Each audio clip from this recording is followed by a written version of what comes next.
Oke, 1, 2, 3. Assalamualaikum warahmatullahi wabarakatuh. Tapi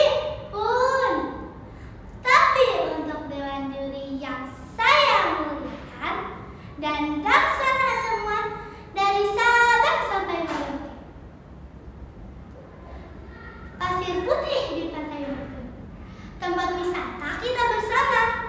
Walau zaman terus berlalu, tapi Lampung tetap pusaka. Halo, perkenalkan, nama saya Amira Rahmania Ferda. Saya duduk di bangku kelas 5 Pangeran Antasari SDIT Insan Rabani, Kota Bumi, Lampung Utara. Saya datang dari sang bumi ruwajulan, tanah para kesatria Piung Sanggiri, Provinsi Lampung. Hari ini saya tidak membawakan dongeng tentang kancil atau sihir, tetapi saya membawa benda pusaka. Ini kain tapis. Umurnya bisa lebih tua dari kakek kita. Harganya sangat luar biasa. Tapi bagi nenek saya, harganya tidak ternilai. Karena setiap benang emas di sini adalah napas. Napas dan doa dari seorang ibu di Lampung. Dan hari ini saya akan membawakan cerita dengan judul Rahasia Benang Emas di Balik Kain Tapis. Di suatu daerah, hiduplah seorang cucu bernama Nawai bersama dengan neneknya yang biasa ia panggil Siti. Siti adalah panggilan untuk nenek dalam keluarga Lampung. Suatu hari, Nawai bertanya kepada Siti, "Siti, udah 30 lama nih Nawai ngeliatin Siti ngenenun. Dari Nawai belum bisa tari sampai Nawai udah jago, kok tapi Siti belum kelar-kelar sih? Itu tangan apa mesti jahit ih?" Nawai malu ih, gadis-gadis lain udah punya tapis dari ibunya. Nawai kapan? Nawai kan pengen dipinang bujang pakai tapis Siti. Nawai. Tapis ini bukan buat pamer ke bujang, Cuk. Siti bikin tapis ini karena umur Siti udah bau tanah. Siti takut kesampean ngasih warisan ke kamu, Nawai. Warisan orang Lampung itu bukan emas, tapi empat janji Bill Pasanggiring. Dan Siti nenun semua janji itu di sini. Jadi tapi sini lama karena doanya nggak boleh buru-buru, Nawai.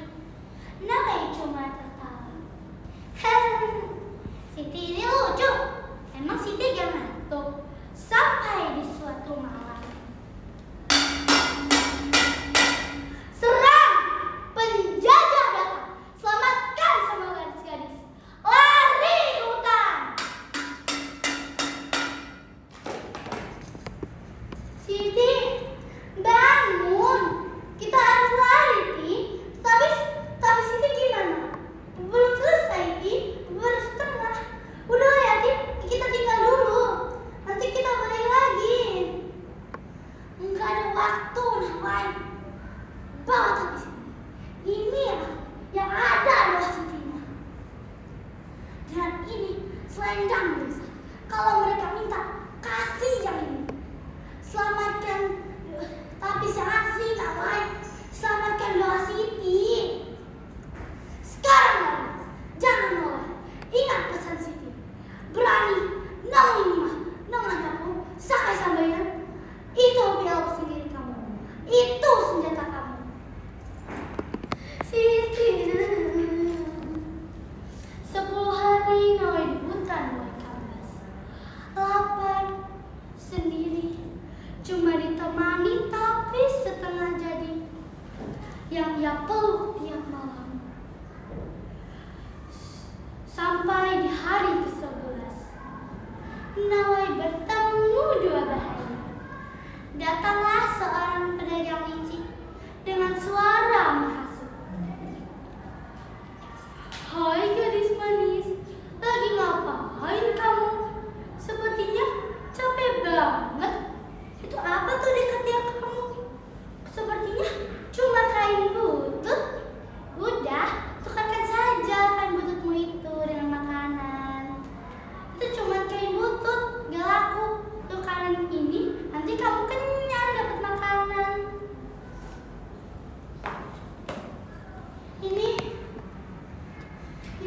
Ini bukan kain butut, Tuan. Ini ada doa Siti saya. Dan ini mah kata Siti.